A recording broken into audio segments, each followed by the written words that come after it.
Innal hamdalillah nahmaduhu wa nasta'inuhu wa nastaghfiruh wa na'udzu billahi min shururi anfusina wa min sayyiati a'malina may yahdihillahu fala mudilla lah wa may yudlil fala hadiyalah asyhadu an la ilaha illallah wahdahu la syarika lah wa asyhadu anna Muhammadan abduhu wa rasuluh sallallahu alaihi wa ala alihi wa sahbihi wa man ittaba'a hudahu ila yaumiddin amma ba'd. Kaum muslimin wal muslimat rahimani wa rahimakumullah.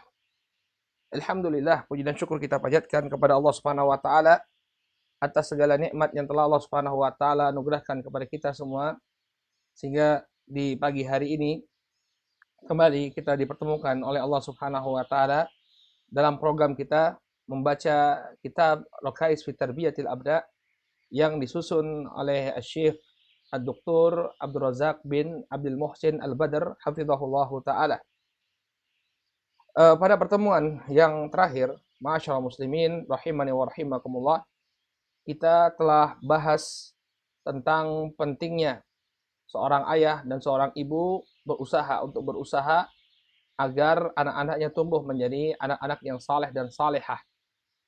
Selain karena itu merupakan tugas amanah yang telah dibebankan oleh Allah Subhanahu wa taala kepada mereka, keberadaan anak-anak yang saleh akan memberikan keberuntungan bagi bapak dan ibunya, baik ketika bapak dan ibunya itu masih hidup, dan demikian juga ketika bapak dan ibunya telah meninggal dunia.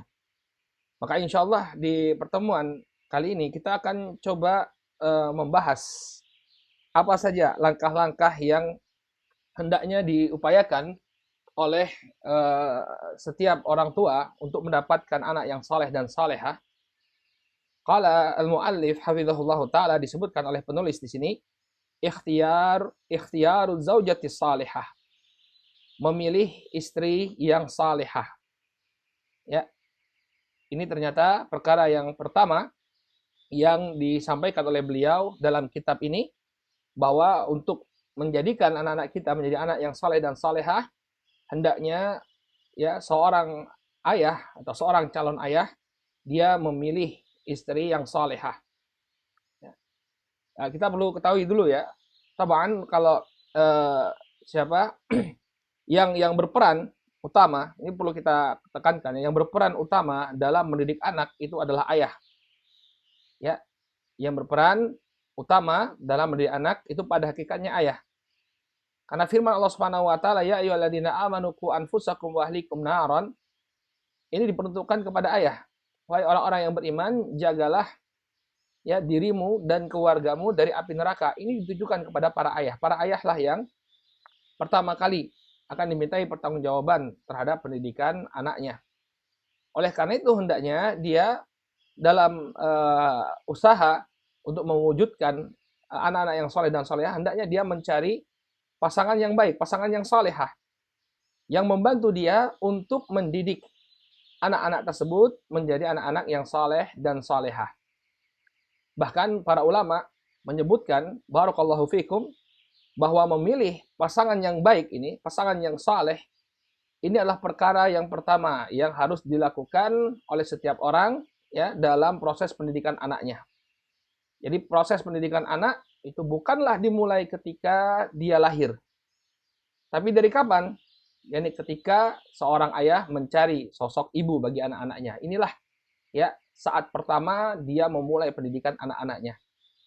Maka saya masih ingat dahulu guru kami Syekh Abu Hashim Asy-Syihri di Darul Hadits Hadramaut Yaman, beliau pernah menukilkan ucapannya Syekh Mahmud Mahdi Al-Istanbuli, yang menukilkan kisah lebih tepatnya, bahwa dahulu ada seorang ayah yang baru saja dianugerahi oleh Allah Subhanahu wa taala seorang bayi. Ya, bayinya masih merah, kemudian dia bawa bayi tersebut di hadapan seorang ulama, seorang alim. Kemudian dia mengatakan, wahai Syekh, ya tolong saya diberikan petunjuk. Bagaimana caranya mendidik anak yang saleh ya sedini mungkin. Jadi dia meminta kepada seorang ulama untuk membimbingnya, memberikan bimbingan kepada dia agar dia bisa mendidik anak tersebut sedini mungkin. Maka kata Syekh tersebut, qad ta'akharta, sesungguhnya engkau sudah terlambat. Unzuru barakallahu fikum, ya. Coba kita perhatikan ucapan ulama tadi, dia mengatakan apa? Anda sudah terlambat. Nah, bagaimana mungkin? Ya, hadirin yang dimuliakan oleh Allah Subhanahu wa taala, bagaimana mungkin bayinya masih merah, ya, baru saja dilahirkan. Ya. Kemudian syekhnya mengatakan sudah terlambat. Nah, karena sesungguhnya hadirin yang dimuliakan oleh Allah Subhanahu wa taala, proses pendidikan anak itu dimulai ketika kita memilih siapa yang akan menjadi pasangan kita, ya, dalam mendidik anak-anak kita. Siapa yang akan menjadi partner kita dalam mendidik anak-anak kita. Nah, dari sinilah dimulai apa? Proses, ya, pendidikan anak. Kemudian dikatakan oleh Syekh Abdul Razak dalam risalah beliau, qala inna min awwali raka'is fi tarbiyah ikhtiyar az-zaujah salihah. Sesungguhnya termasuk perkara yang pertama, ya, dari asas pendidikan anak adalah memilih istri yang salihah. Ikhtiyar az-zaujah as-salihah, memilih istri yang salihah. Ya. Wa hadza yakunu qabla an turzaqu bil aulad atau turzaqa bil aulad. Yang demikian itu tentunya dilakukan sebelum seseorang itu mendapat anugerah, ya, anak-anaknya. Jadi sebelum dia mendapatkan anak-anak, nggak mungkin juga, ya, bagaimana dia bisa dapat anak kalau belum ada istrinya, ya. Jadi apa? Tentunya ini sebelum apa? Dia dianugerahi oleh Allah Subhanahu wa taala, ya, dianugerahi anak. Qala fa'alaika an tajtahida fi ikhtiyari zaujah ma'rufah bil istiqamah was salah wat taqwa. Oleh karena itu, hendaknya engkau bersungguh-sungguh untuk mencari seorang istri, ya, mencari sosok seorang istri yang dikenal dengan keistiqomahan, dikenal dengan kesolehan dan ketakwaannya. Ya, jadi inilah tugas seorang ayah. Hendaknya dia berusaha mencari seorang wanita yang salihah untuk dia jadikan partner dalam mendidik anak-anaknya. Ya, apalagi kondisi kita sekarang ini kan, seorang bapak itu lebih banyak berada di luar, ya, lebih banyak berada di luar untuk mencari nafkah, sehingga yang lebih banyak berinteraksi dengan anak-anak adalah seorang ibu. Maka hendaknya dia cari, ketika dia pergi meninggalkan keluarganya untuk mencari nafkah, dia telah memiliki seorang wanita atau seorang istri yang amanah, yang berusaha untuk mendidik anak-anaknya. Ya. Kata beliau kemudian, li'annaha satakunu aunan laka ala tarbiyatihim wa ta'dibihim wa tansyiatihim atansyiata salihah. Karena seorang wanita yang saleh ini akan menjadi penolong bagimu dalam mendidik anak-anakmu, dalam mengajarkan adab kepada anak-anakmu, dan dalam menumbuh kembangkan mereka dengan pertumbuhan yang saleh. Nah, inilah pentingnya seorang laki-laki mencari, ya, sosok wanita yang saleh, sosok wanita yang bertakwa. Ya. Karena apa? Karena wanita ini akan menolong dia untuk mendidik anak-anaknya. Ya, untuk menumbuh kembangkan anak-anak tersebut dengan pertumbuhan yang baik. Hatta law lam tu'ini zaujata salihah fi tarbiyat atau law lam tu'ini zaujatu salihah fi tarbiyatil abna fa innaha lan takuna dhararan alaihim fi dinihim wa akhlaqihim. Demikian juga kalau misalnya istri tadi, seorang wanita tadi, ya, yang dijadikan istri tidak bisa menolong, ya, dalam mendidik anak, paling tidak dia tidak menjadi apa? Menjadi bahaya. Ya, menjadi bahaya, membahayakan kondisi sang anak dalam agama dan akhlaknya. Ya, jadi kalau misalnya dia tidak bisa membantu suaminya dalam mendidik anak, paling tidak dia tidak menjadi doror, ya, tidak menjadi mudarat bagi sang anak. Kita dapati kadang-kadang di dalam berumah tangga, ya, di dalam berumah tangga, barakallahu fikum, seorang ayah menginginkan agar anaknya misalnya diberikan pendidikan agama, ya, dia ingin misalnya anaknya dari kecil terbiasa menghafalkan Al-Quran, ya, dengan pendidikan agama yang baik. Nah, bagaimana mungkin ini bisa berjalan kalau misalnya ibunya punya program yang lain? Ibunya misalnya ingin anaknya jadi artis misalnya. Dari kecil sudah diajari bagaimana keterampilan tarik suara, dikenalkan dengan berbagai macam alat musik. Tentu ini akan memudaratkan sang anak. Ya, program bapaknya bisa jadi apa? Ambiar, ya, bisa jadi bubar karena bertentangan dengan keinginan sang ibu. Maka paling tidak kata beliau, kalau memang istri itu tidak bisa membantu suami dalam mendidik anak, paling tidak dia tidak menjadi apa? Doror, tidak menjadi bahaya dalam pendidikan anak-anak tersebut. Ya. Dan demikian juga masih banyak lagi perkara yang menunjukkan pentingnya keberadaan istri yang salehah dalam pendidikan anak. Di antaranya yang disebutkan oleh para ulama, ya, dengan keberadaan istri yang salehah, ya, kita akan dapatkan rumah tangga yang harmonis. Karena yang namanya istri salehah, dia menjaga amanah suaminya, ya, dia laksanakan kewajibannya. Sehingga rumah tangga yang dibangun adalah rumah tangga yang harmonis. Nah, rumah tangga yang harmonis ini, ya, saudaraku kaum muslimin yang dimuliakan oleh Allah, ibarat lahan yang subur. Ya, anak-anak kita itu kita ibaratkan sebagai benih. Ya, benih tanaman yang kalau disebarkan, ditebarkan di tanah yang subur, maka dia akan tumbuh dengan baik. Ya. Tapi kalau dia tumbuh di lahan yang kering kerontang, yang tidak memiliki unsur hara sama sekali, maka dia akan pertumbuhan bibit tersebut akan jelek. Nah, demikian juga anak-anak kita. Kalau dia tumbuh di tengah-tengah suatu keluarga, di tengah-tengah rumah tangga yang harmonis, maka dia akan tumbuh dengan baik. Kondisi psikologisnya, kemudian dari sisi agamanya, insya Allah akan bagus. Ya, betapa banyak kita lihat ya anak-anak yang broken home, yang keluar dari rumah tangga yang berantakan. Apa yang terjadi pada diri mereka? Ya, mereka melakukan banyak penyimpangan. Ya, tawuran, kemudian kenakalan-kenakalan remaja, pornografi, narkotika, ya, kemudian hubungan bebas. Ya, pernah ada saya baca jurnalnya sudah cukup lama ya, tahun 90-an. Itu menunjukkan bahwa kebanyakan anak-anak yang terjatuh pada kenakalan ini dia muncul dari keluarga yang broken home. Ya, atau keluarga yang tidak punya perhatian sama sekali terhadap anak. Sehingga dibiarkan bebas bergaul.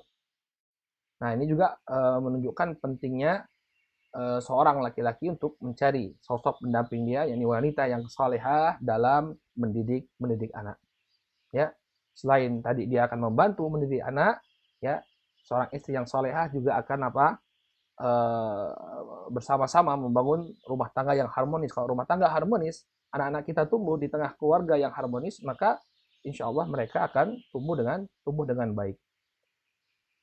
Qala walihada ja'al hathu min nabiyyina al-karim alaihi salatu wassalam ala ikhtiyaril mar'ati dzatid din. Oleh karena itulah ya Nabi kita yang mulia telah memberikan semangat, memotivasi untuk memilih seorang wanita yang baik agamanya. Faqala, beliau alaihi salatu wassalam bersabda ya dalam sebuah hadis yang diriwayatkan oleh Al-Imam Al-Bukhari dan juga Al-Imam Muslim, ya, Nabi alaihi salatu wassalam bersabda, tunkahul mar'atu li arba. Seorang wanita itu dinikahi karena 4 perkara. Perhatikan ini, ya, saudaraku kaum muslimin yang semoga dimuliakan oleh Allah Subhanahu wa taala, bagaimana standar seorang wanita yang layak untuk dijadikan sebagai ya seorang istri. Kata beliau alaihi salatu wasallam, tunkahul mar'atu li arba. Seorang wanita itu dinikahi karena 4 perkara. Lima liha, wali hasabiha, wajamaliha, wali diniha. Yang pertama karena hartanya. Ya, seorang mencari wanita yang kaya ya. Kalau wanita kaya banyak usahanya, nanti dia jadi suami nggak perlu apa? Nggak perlu kerja. Ya. Kenapa? Karena istrinya sudah punya banyak usaha. Ya. Qala wali hasabiha. Demikian juga kedudukannya. Mungkin dia seorang laki-laki dari kalangan yang biasa-biasa saja, ya, pengen cari wanita ningrat, agar apa? Agar terangkat derajatnya, nikah dengan wanita bangsawan atau wanita dari keluarga terpandang. Qala wali jamaliha, demikian juga ya, dia mencari seorang pendamping dari kalangan wanita yang cantik ya. Cari wanita yang cantik. Ya, ada yang bilang apa untuk perbaikan keturunan Ustadz. Ya, biar biar hidung saya agak mancung sedikit katanya. Karena hidungnya pesek, dia cari istri yang mancung, biar anak-anak saya mancung juga seperti ibunya. Ya itu kan tergantung Allah Subhanahu wa taala. Kadang ya, nikah sama wanita cantik kalau memang Allah takdirkan anaknya ikut bapaknya tetap saja ya. Wajahnya tidak berubah. Baik. Ini yang ketiga. Kemudian yang keempat walidiniha. Yang keempat karena agamanya. Karena apa? Agamanya. Nah, inilah 4 faktor yang menjadi latar belakang kenapa seorang wanita itu dinikahi. Karena hartanya, karena kedudukannya, karena kecantikannya, dan karena agamanya. Baik, sekarang dari 4 faktor ini, ya masyaallah muslimin yang dimuliakan Allah Subhanahu wa taala, yang mana yang menjadi prioritas, ya, yang harus menjadi prioritas, mana yang ditekankan sekali oleh Nabi Shallallahu alaihi wasallam. Kata beliau alaihi salatu wasalam, "Fadfar bidzatid taribat yadak." Pilihlah yang bagus agamanya, maka engkau akan mendapatkan keberuntungan. Taribat yadak ini adalah ungkapan ya untuk menunjukkan keberuntungan yang didapati oleh seseorang. Ya, maka fadfar bidzatid, ya, pilihlah yang baik agamanya. Maka taribat yadak, ya, maka engkau akan mendapatkan keberuntungan. Maka engkau akan mendapatkan keberuntungan. Oleh karena itu, masyaallah muslimin, ya, terutama kepada para pemuda ini ya, para pemuda yang ingin untuk segera menikah, ya kita nasihatkan untuk perhatikan agama calon antum. Ya, jangan hanya melihat status keluarganya, kecantikannya. Kadang kita lihat cantiknya saja ya. Wallahi ya, cantik itu nggak bermanfaat kalau dia nggak punya agama. Ya, yang ada nanti ya dia membebani suaminya untuk menjaga kecantikannya, dia bebani suaminya untuk beli ini, beli itu, beli ini, beli itu, bang beli ini, beli itu. Ya padahal kita punya banyak kebutuhan ya. Ya. Kalau seorang dia secantik apapun dia tanpa disertai dengan agama yang baik, kita pulang ke rumah hanya bikin capek saja istri kita. Tapi ya walaupun dia kadang mungkin wajahnya tidak terlalu cantik, tapi kemudian dia memiliki akhlak yang baik, tahu tugasnya sebagai seorang istri, kita pulang ke rumah ya seakan-akan rumah itu surga. Makanya ada ungkapan baiti jannati, rumahku adalah surgaku. Kenapa? Karena kita merasa nyaman dengan keberadaan istri kita. Ya, itu semua kalau secantik apapun dia pulang ke rumah kemudian dia hanya kerjanya menuntut ya, materialis sekali karena dia mungkin dari backgroundnya dari dari keluarga yang berada, sedangkan kita baru memulai karir kita. Yang namanya orang menikah kan kadang-kadang baru memulai karir, baru memulai usaha, baru memulai kerja, belum bisa memberikan banyak hal. Kalau dia nggak bagus agamanya, ya rumah menjadi seakan-akan menjadi neraka. Ya, tidak nyaman kita bersama pasangan kita. Makanya Nabi Alaihissalam ini saya sering sekali mendapatkan mendapati kasus ya baru nikah berapa tahun sudah minta cerai, ya sudah berkasus keluarganya, sudah ingin memutuskan hubungan pernikahan. Kenapa? Karena itu tadi dia lupa dengan pesannya Nabi Alaihissalam, fadfar bidzatid taribat yadak. Pilihlah yang bagus agamanya, maka engkau akan mendapatkan keberuntungan. Ya, maka melalui forum ini, masyaallah muslimin rahimani wa rahimakumullah, kami berikan nasihat terutama kepada para ikhwah yang akan menyelenggarakan pernikahan atau akan memilih calon pasangan untuk melihat betul-betul agamanya. Karena inilah yang akan membuat hati kita tenang, yang akan membuat hati kita bahagia. Yakni apa? Keberadaan wanita-wanita salihah yang memiliki agama yang baik. Ya. Ada sebuah kisah masyhurah, sebuah kisah yang masyhur dari Al-Imam Ahmad bin Hambal. Ya, Imam Ahmad bin Hambal ini dikenal beliau menghabiskan waktu mudanya dengan menuntut ilmu, sehingga beliau agak terlambat menikahnya. Ya, kalau kami tidak salah dalam biografi beliau menikah di usia 40-an. Tapi ingat ya, barakallahu fiik, ya beliau karena sibuk menuntut ilmu, bukan sibuk kerja, bukan sibuk apa, enggak, karena sibuk menuntut ilmu baru sempat menikah usia 40 tahun. Maka kemudian Imam Ahmad ini bapak ibunya sudah nggak ada. Ya. Beliau kemudian berbicara kepada bibinya, mengutarakan maksud beliau untuk menikah. Maka tentu seorang bibi senang sekali ya keponakannya mau menikah. Dia pun mencarikan wanita yang cocok untuk siapa? Untuk keponakannya, untuk Imam Ahmad. Maka kemudian dicarilah di antara wanita-wanita, kemudian dapat seorang wanita. Ya, kemudian diajukan kepada Imam Ahmad, ya, wanita tersebut. Kemudian bibinya cerita bahwa wanita yang diajukan kepada Imam Ahmad ini, beliau memiliki seorang kakak, memiliki seorang wanita, saudara wanita. Kemudian Imam Ahmad bertanya, kenapa kok yang diajukan ke saya si Fulana ini, padahal dia memiliki seorang kakak wanita. Kenapa kok kakaknya yang diajukan ke saya? Maka bibinya mengatakan bahwa yang ini lebih cantik ya, secara fisik dia lebih bagus gitu. Maka Imam Ahmad apa pertanyaan beliau? Di antara mereka berdua ini, wahai bibiku, yang mana yang lebih salehah? Yang mana yang lebih bagus agamanya? Maka kata bibinya, kakaknya yang lebih bagus agamanya. Maka Al-Imam Ahmad pun memilih yang lebih baik agamanya. Yang lebih baik agamanya.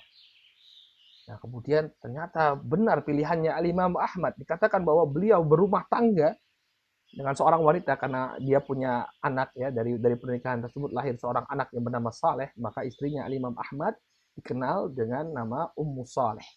Dengan nama Ummu Saleh. Ya. Ketika Ummu Saleh ini meninggal dunia, ketika memasukkan jasadnya ke dalam liang lahat, Imam Ahmad ya mengatakan rahimallah Ummu Saleh. Semoga Allah Subhanahu wa taala merahmati istriku Ummu Saleh. Ya. Jadi ketika beliau ingin berpisah dengan istrinya, beliau mendoakan istrinya, semoga Allah merahmati Ummu Saleh istriku. Ya. Kami kata beliau, ya, kami menjalani mahligai rumah tangga, bahtera rumah tangga selama 20 tahun sampai 30 tahun. Ya. Dia tidak pernah menyelisih ucapanku sama sekali. Jadi benar-benar dia adalah seorang sosok yang saleh, yang taat sekali kepada suaminya. Selama 20 tahun atau 30 tahun, ya, beliau menjalani mahligai rumah tangga, tidak ada satu kata pun yang keluar dari Ummu Saleh untuk menyelisih ucapan suaminya. Masya Allah. Dan juga lahir dari pernikahan tersebut Saleh, seorang ulama. Ya, Saleh ini anaknya Imam Ahmad, ya. Saleh bin Ahmad bin Hambal, ya. Seorang ulama besar juga. Kita lihat bagaimana ini bisa berwujud atau ini bisa terwujudkan dari mana? Dari pilihan yang tepat. Dari pilihan yang tepat dari seorang laki-laki.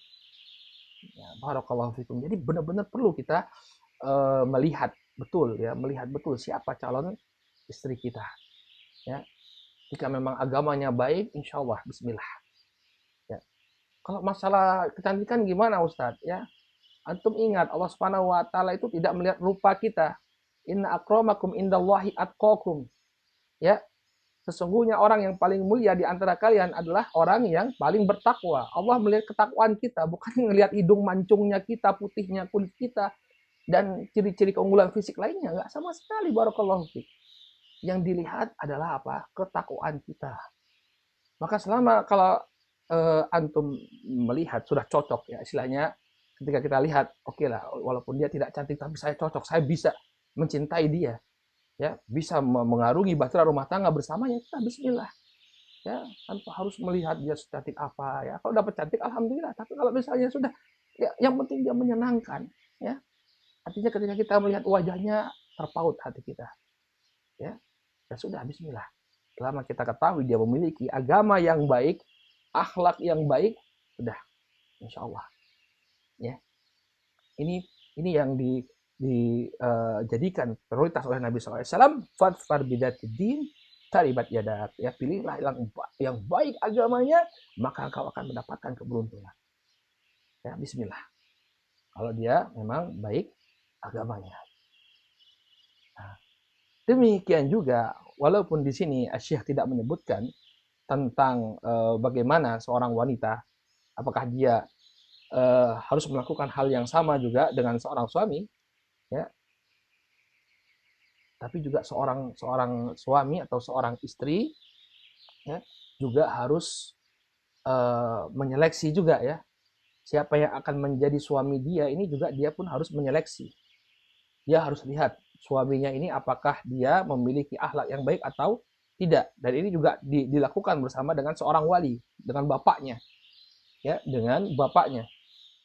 Di dalam sebuah hadis yang sahih dari Abu Hurairah radhiyallahu taala anhu, Nabi Shallallahu alaihi wasallam bersabda, "Idza khataba ilaikum man tardawna dinahu wa khuluqah fazawijuh. Fa illam taf'al takun fitnah wa fasadan arid." Kata Nabi alaihi salatu wasallam, apabila datang seorang laki-laki menghitbah, ya, menghitbah putri kalian, ya, yang kalian ridhoi agama dan akhlaknya. Nah, lagi-lagi apa yang menjadi standar? Agama dan akhlak. Fazawijuh, maka nikahkanlah. Karena kalau kalian tidak melakukannya akan terjadi fitnah dan juga kerusakan yang menyebar. Nah, dari sini barakallahu fikum, Nabi SAW mewanti-wanti para orang tua, para ayah, para wali, ya, untuk benar-benar memperhatikan agama dan akhlak pria yang menghitbah, ya, anak mereka. Ya. Jadi jangan jadikan standar dia menyetujui atau memenuhi lamaran seorang laki-laki itu, dia jadikan hal-hal yang sifatnya materi sebagai standar dia. Kadang-kadang orang tua ya nggak apa-apa ya kalau sekedar bertanya, tapi yang kita ingkari itu pandangannya yang materialistis. Ya, udah punya apa kamu? Wani piro gitu ya, kalau orang bilang ya, berani berapa ini? Artinya sudah punya apa kamu ya? Ya, Nabi SAW mengatakan apa? Lihat agama dan akhlaknya. Lihat agama dan akhlaknya. Fadfar bidati din taribat yadak. Ya, pilihlah yang baik agamanya, maka kau akan mendapatkan keberuntungan. Ya. Kemudian apa? Idza khataba ilaikum man tardawna dinahu wa khuluqah. Apabila datang menghitbah putri kalian orang yang kalian ridhoi, ya, agama dan akhlaknya. Lagi-lagi agama dan akhlak. Apakah dia seorang yang saleh, seorang suami yang dia bagaimana dia pelaksanaan dia terhadap, ya, tanggung jawab dia sebagai hamba Allah, sholatnya bagaimana, ibadahnya bagaimana. Karena barakallahu fi, kalau dia hak Allah saja tidak dia tunaikan, maka ya dia tidak takut melanggar hak Allah, maka apalagi hak istrinya. Ya, hak Allah saja dia berani langgar. Paham maksudnya? Ya. Misalnya sholat nggak pernah sholat ya, terus sholatnya dia akhir-akhirkan, dia tidak ihtimam dengan sholatnya, ya, menunda-nunda hak Allah Subhanahu Wa Taala, maka bisa jadi hak istrinya lebih dia telantarkan. Demikian juga akhlak ini yang sangat penting. Barakallahu fiik. Ya, jadi kita nasihatkan kepada saudari-saudari kita, ya, yang akan melangkah ke jenjang pernikahan, lihat akhlak calon suamimu, teliti akhlaknya. Ya, karena engkau akan berada dalam penderitaan yang luar biasa. Setampan apapun dia, sekaya apapun dia, sebagus apapun karirnya, kalau dia tidak punya akhlak yang mulia dalam rumah, ya, Anda akan berada dalam penderitaan yang luar biasa. Ya, jika tidak dipenuhi keinginannya atau dia terlambat, dia meminta sesuatu terlambat, mulai keluar kata-kata kasarnya. Ya, ketika dia seorang suami, ya, misalnya ada sesuatu hal yang tidak cocok dengan istrinya, mulai dia memaki-maki, akan istrinya tidak memiliki nilai sama sekali di hadapan dia. Ya, maka perhatikan betul akhlak calon suamimu, karena inilah yang diwasiatkan oleh Nabi Shallallahu Alaihi Wasallam. Lihat bagaimana agama dan akhlaknya. Makanya Nabi Alaihi Wasallam itu menjadikan akhlak seorang suami kepada istrinya ini menjadi standar kebaikan akhlak seseorang. Ya, kata beliau alaihi salatu wasalam, ya, khairukum li ahlihi wa ana khairukum li ahli. Kata Nabi alaihi salatu wasalam, sebaik-baik kalian adalah yang paling baik kepada istrinya dan aku adalah orang yang paling baik kepada istriku. Syekh Abdul Malik Al-Ramadhani Al-Jazairi ketika menjelaskan hadis ini, beliau paparkan mengapa Nabi Shallallahu Alaihi Wasallam menjadikan akhlak seorang suami kepada istri menjadi standar kebaikan seseorang. Ya, karena pertama dia melazimi istrinya, Melazimi itu artinya dia berada bersama istrinya dalam waktu yang lama. Orang kalau dia berada dalam waktu yang lama, dia tidak akan bisa bersandiwara, akan keluar karakter aslinya. Jadi kalau memang dia memperlakukan istrinya dengan baik, itulah karakter aslinya. Ya, karena orang tidak akan bisa bersandiwara. Kita mungkin dengan rekan kerja kita berada 1 jam, 2 jam berinteraksi bersama mereka, kita bisa bersandiwara. Ya, seperti sebagian karyawan ketika menghadapi bosnya kelihatan sopan, silakan bapak, dalam hati gerundel. Tapi kalau sama istri, terus-menerus berada bersama istri, kita nggak bisa menyembunyikan apapun, pasti ketahuan karakter asli kita. Ya. Kemudian dia berada dalam posisi yang lebih tinggi dari istrinya. Maka kalau dia perlakukan istrinya dengan baik, ini menunjukkan bahwa dia memang berakhlak baik. Kenapa? Karena dia memiliki kekuasaan, memiliki kewenangan di atas istrinya di rumah. Oleh karena itu kita kembali lagi kepada pembahasan akhlak, barakallahu fiik, ya, pembahasan agama tadi, ya, seorang wanita pun hendaknya betul-betul memperhatikan bagaimana kondisi agama dan akhlak dari calon suaminya. Demikian juga para orang tua, ya. Kadang orang tua sama sekali agama ini nomor sekian, ya. Ya, agama itu nomor sekian, nggak ditanyakan dulu ketika datang berkenalan dengan keluarga, gimana sholatnya, gimana akhlaknya, tidak dicari tahu, ya, tidak dipastikan bagaimana dia, ya, yang penting apa, oh punya pekerjaan tetap, oh anak pejabat, silahkan datang disambut dengan sukacita. Banyak orang yang semacam itu, ya. Atau kemudian setelah berjalannya waktu, memang secara ekonomi mapan, secara finansial oke dia. Tapi setelah hari-hari berlalu, mulai anaknya cerita, ternyata suami saya seperti ini, suami saya seperti ini. Maka orang tua bertanggung jawab, ya, terutama bapak, bertanggung jawab untuk apa? Menyeleksi, memfilter siapa yang datang menghidbah anaknya ini memang betul-betul orang yang bagus agamanya. Yang diterima lamarannya adalah orang-orang yang bagus agamanya, bagus akhlaknya. Ya, ada sebuah kisah yang sangat masyhur juga. Nah, ini apa, bagus ini ya, kisah-kisah para ulama ini bagaimana bisa lahir para ulama dari rumah-rumah kaum muslimin, ya. Mungkin ada relevansinya kita tuturkan di sini kisahnya Al-Imam Abdullah Ibn Mubarak. Abdullah Ibn Mubarak. Yang akan kita kisahkan bukan kisahnya Abdullah Ibn Mubarak, tapi bapaknya. Ya, yakni Al-Mubarak. Al-Mubarak ini, barakallahu fiik, adalah seorang mantan budak. Ya, seorang mantan budak. Dikisahkan bahwa dia seorang mantan budak. Kemudian dia bekerja, ya, menjadi seorang penjaga kebun. Ya, dalam sebagian riwayat dikatakan bahwa kebunnya ini kebun delima. Sebagian riwayat kebunnya kebun anggur. Nah, kenapa delima dan anggur? Karena kedua buah ini memiliki sifat masam, ya. Memiliki sifat masam. Kalau kebun semangka yang nggak ada yang masam, ya, sama, ya. Ada nggak semangka yang masam? Nggak ada, ya. Makanya delima atau anggur, karena nanti di kisahnya ini ada kaitannya dengan sifat masam pada buah, ya. Atau dia bekerja pada kebun kurma kayaknya, oh kurma ada yang asam, ya. Ada nggak yang asam? Al-muhim lah, ya, al-muhim beliau bekerja entah itu di kebun delima atau di kebun anggur. Pemilik kebun ini adalah seorang qadhi yang kaya raya, ya, dan dia juga seorang macam, kalau kata istilah kita sekarang, wali kota atau bupati, dia yang menjadi hakim di kawasan tersebut. Nah, sang hakim atau sang qadhi pemilik kebun ini, barakallahu fi, dia memiliki seorang anak wanita yang dikenal dengan kecantikan, kecerdasan, dan kefakihannya. Jadi seorang wanita yang terkumpul padanya sifat-sifat keutamaan. Banyak orang datang, ya, kepada sang qadhi ini untuk melamar, ya, anak gadisnya, tapi nggak dilepas anak gadisnya. Ya, belum ada yang cocok menurut beliau untuk menjadi pendamping anaknya tersebut. Nah, kembali kepada kisahnya Mubarak tadi, Mubarak yang bekas budak, ya.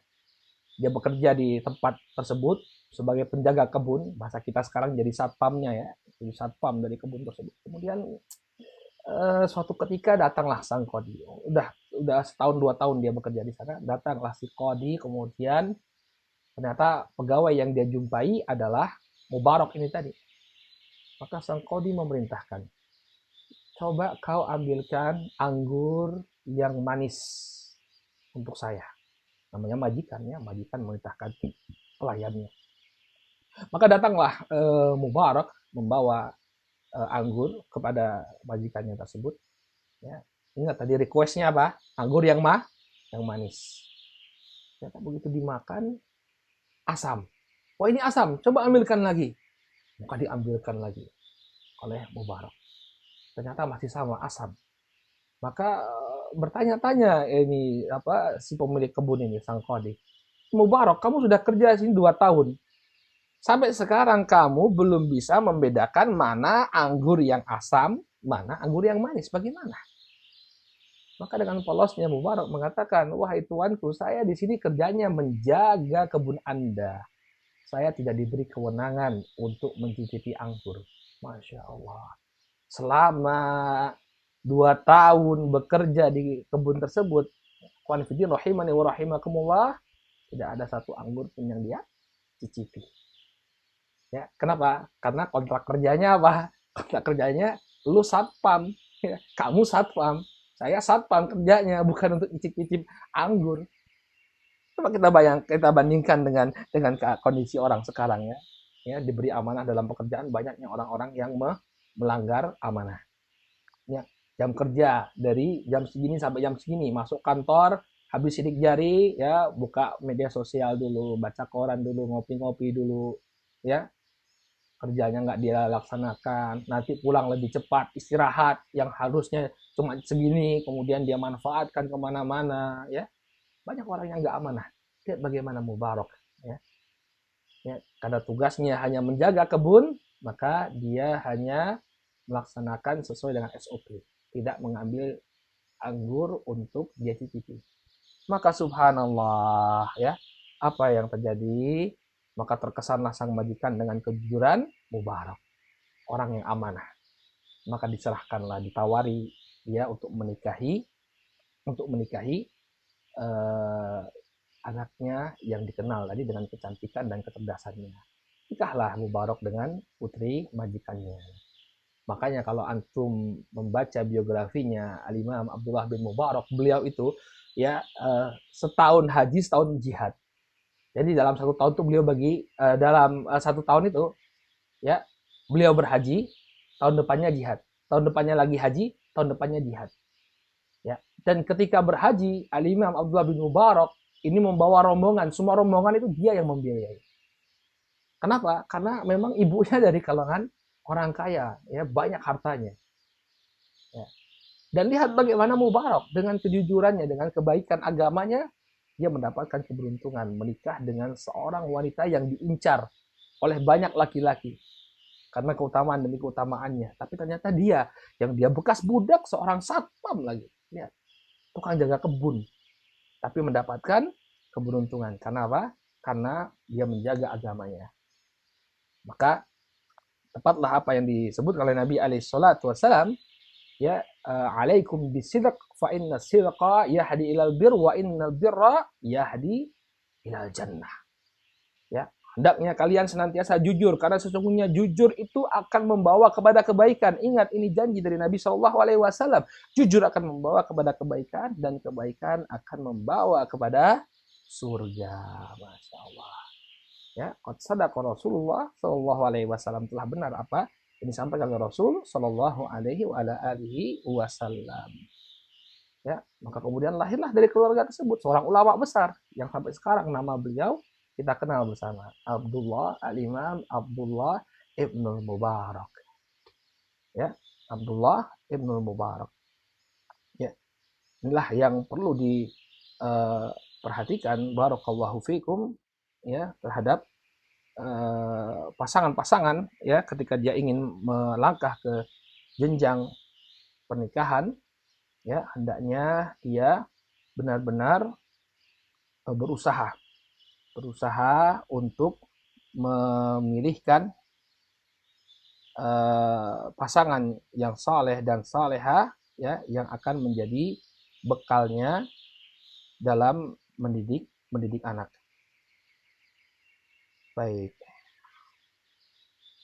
Nah, ini permasalahan selanjutnya adalah tentang doa. Ya, tentang doa ini insya Allah kita akhirkan pada pertemuan yang akan datang, insya Allah. Ya, besok hari insya Allah kita akan lanjutkan. Ya. Mungkin yang perlu kita sampaikan juga kan, sekarang ini kan kegiatan belajar mengajarkan dipindahkan ke rumah. Nah, ini kita akan melihat betapa besarnya peran seorang istri yang solehah ya. Ketika pendidikan itu mulai dikembalikan ke rumah-rumah kita, ini salah satu hikmah terjadinya penyebaran corona. Jadi pendidikan itu kembali ke rumah. Nah, kita bisa lihat bagaimana peran seorang istri, seorang ibu dalam mendidik anak. Makanya disebutkan al-um madrasatun. Ibu itu adalah sekolah. Ya, idza a'dattaha a'datta sya'ban thayyibal a'raqi. Maka ketika engkau mempersiapkan, engkau cari seorang sosok seorang ibu yang baik ya, a'datta sya'ban thayyibal a'raqi, maka engkau telah mempersiapkan generasi-generasi yang terbaik. Ya, generasi yang terbaik. Maka ini menunjukkan pentingnya kita mencari pasangan yang soleh dan soleha. Baik, kita cukupkan dulu sampai di sini pembacaan kitab KSP Tarbiyatil Abna. Dan di sini ada beberapa pertanyaan apa yang bisa kita jawab. Kita jawab insya Allah. Baik, mohon dijelaskan proses ta'aruf secara syar'i. Bagaimana proses ta'aruf secara syar'i? Baik, mungkin proses ta'aruf namanya juga ta'aruf ya. Ta'aruf itu mengenal ya. Bagaimana agar kita bisa mengenal calon pasangan kita sebelum melangkah ke jenjang pernikahan. Maka ini bisa dilakukan ya dengan mencari informasi sebanyak-banyaknya atau informasi yang diperlukan, lebih tepatnya seperti itu, informasi yang diperlukan ya tentang calon pasangan kita, terutama dari sisi agama dan akhlak. Kalau ingin Anda tambahkan ya tambahkan background keluarganya seperti apa ya. Silahkan, bisa jadi lewat wasilah, ada yang menjadi perantara ya, kemudian bertukar biodata atau CV ya, sehingga kita bisa tahu backgroundnya secara umum seperti apa. Kemudian mencari informasi juga dari sahabat-sahabat atau orang-orang terdekat dari calon pasangan kita cari informasinya, kita gali informasi bagaimana akhlaknya, dan kepada yang ditanya hendaknya dia memberikan informasi yang sejujur-jujurnya. Jangan sampai dia mendolimi saudaranya dengan memberikan informasi yang keliru. Kalau memang akhlaknya baik, katakan akhlaknya baik. Kalau akhlaknya buruk, maka sampaikan. Kalau dia punya kekurangan yang memang itu akan memudaratkan pernikahannya di masa yang akan datang, maka disampaikan. Maka disampaikan. Ya, kalau misalnya secara umum dia sudah cocok, maka silakan datang ke rumahnya, ya, mengkhidbah atau melakukan nazar, meminta izin kepada walinya untuk nazar, melihat langsung bagaimana tampilan fisik dari calonnya, ya, tampilan fisik dari calonnya dia lihat ya, calonnya tadi. Kalau memang dia serasa udah cocok, maka silakan dia khidbah. Tapi kalau ternyata dia tidak cocok, maka kita boleh saja seorang laki-laki untuk membatalkan khidbahnya, dia kemudian, atau bukan membatalkan khidbahnya, dia nyatakan bahwa dia tidak cocok, kemudian dia cari yang lain ya. Oleh karena itu sebelum sebelum datang melakukan nazar, ya pastikan dulu bagaimana face-nya, atau dapatkan informasi dulu bagaimana penampilannya. Jangan sampai misalnya seorang laki-laki saya menginginkan wanita yang lebih tinggi ya, yang agak tinggi. Kemudian dia sudah tahu calonnya ini tidak sesuai dengan kriteria dia, jangan dinazar. Kalau memang sudah tidak masuk kriteria, jangan dinazar. Jangan jadi abu nazar. Hah? Tahu abu nazar? Ya, kemana-mana nazar. Ya, kamu udah nazar berapa kali? Oh, saya 50 kali nazar, tapi nggak jadi-jadi. Ya. Nah, kalau misalnya dia sudah cocok, silahkan ya khidbah. Entah dia datang ke situ atau dia bawa orang tuanya khidbah.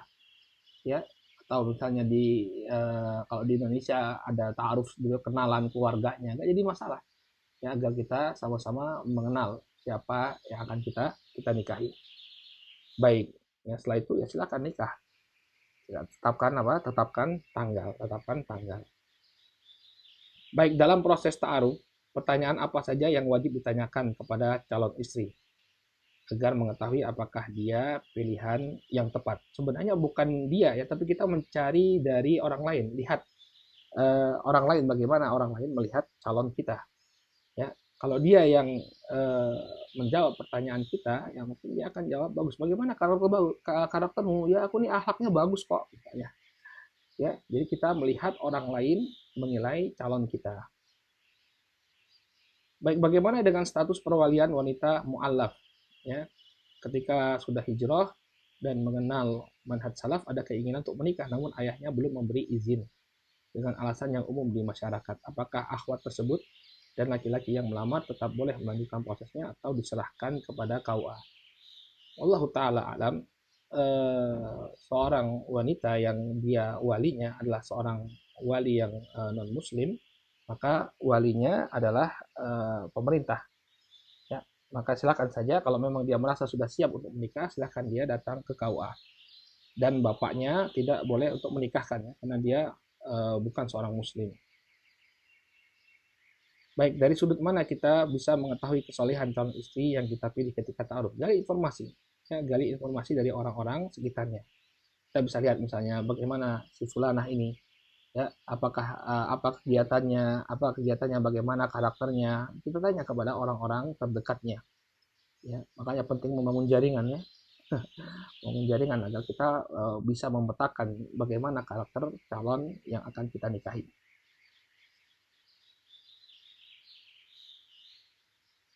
Wah, ini kebanyakan eh, konsultasi rumah tangga ini ya. Konsultasi rumah tangga. Ya, konsultasi rumah tangga. Kalau masalah konflik antara suami dan istri, ini lebih baiknya dihadapkan dua-duanya.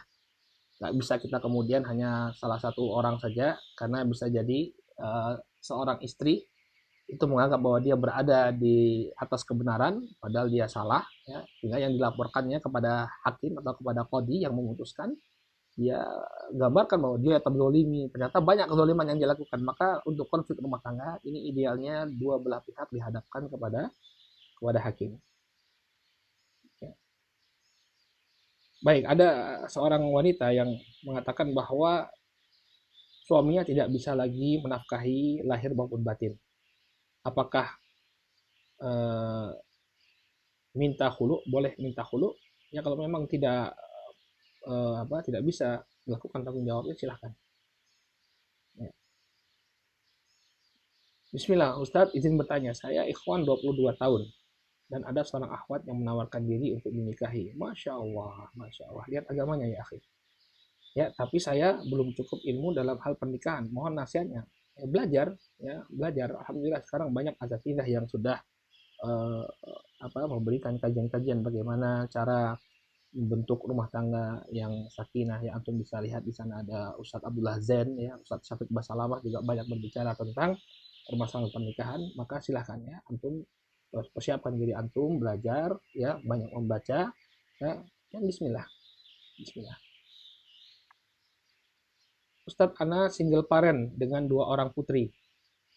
Apakah sebaiknya Ana menikah kembali atau tetap mengurus anak-anak? Karena terus terang Ana kesulitan ekonomi dalam biaya sekolah mereka. Yang lebih afdal anti menikah, ya. Karena dengan menikah ada yang menunjang perekonomian. Dahulu kebiasaannya para sahabat, mereka tidak membiarkan janda-janda, ya, janda-janda di tengah-tengah masyarakat. Ya, mereka langsung menghitbah.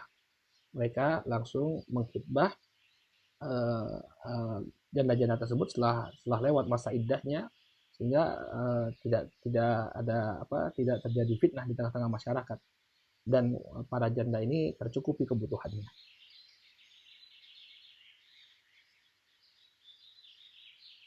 Baik, Ustadz, bolehkah saya bermuka masam kepada suami karena dengan itu suami jadi taat beribadah? Itu juga ini pertanyaannya.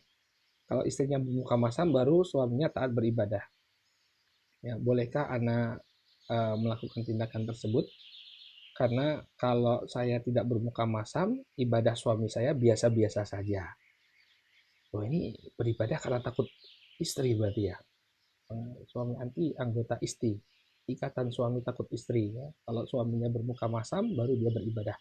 Nah, jangan seperti itu ya, tapi diberikan nasihat bahwa beribadah itu karena Allah Subhanahu wa taala. Ya, beribadah itu karena Allah Subhanahu wa taala, ya, bukan karena diberikan muka masam oleh istri, ya. Ke ini yang harus kita sampaikan kepada suami kita. Ya, baik. Cukup ya, insya Allah pada kesempatan yang akan datang, insya Allah kita akan lanjutkan. Kita akan bahas tentang pentingnya doa dalam pendidikan anak-anak kita. Nanti filahuna, subhanakallahumma wa bihamdika, asyhadu an la ilaha illa anta, astaghfiruka wa atubu ilaik. Assalamualaikum warahmatullahi wabarakatuh.